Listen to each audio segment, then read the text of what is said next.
14e apparition. Que ne donneraient pas les âmes du purgatoire pour avoir un peu de temps que nous gaspillons? Quelle pénitence elles feraient pour abréger même de quelques minutes leurs horribles tortures. La vénérable Angèle Toloméi, élevée dans l'amour de la vertu, tomba malade. Près de rendre le dernier soupir, elle eut une vision. Il lui sembla qu'elle était dans un lieu très vaste où étaient représentées toutes les peines du purgatoire. Ici, des flammes ardentes, là, des étangs de glace, ailleurs, du soufre bouillant, des roues aux pointes de fer rougies au feu, des bêtes féroces aux dents aiguës et sans autre supplice terrible.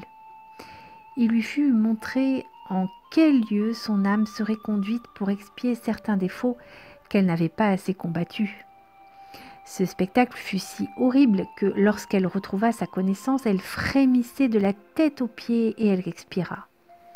Pendant que l'on portait son corps en terre, le bienheureux Jean-Baptiste, son frère, lui commanda de quitter les ombres de la mort et de reparaître vivante.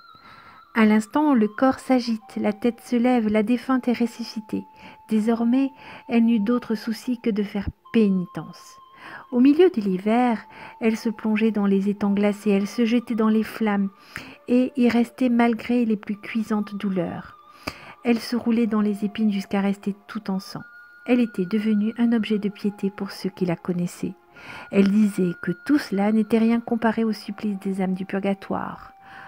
Enfin, purifiée par tant de souffrances, elle mourut et s'envola tout droit au ciel. Combien nous devrions trembler, nous, pécheurs, qui dormons dans la mer de nos iniquités? Faisons donc pénitence, multiplions les bonnes œuvres. À demain pour la suite des apparitions.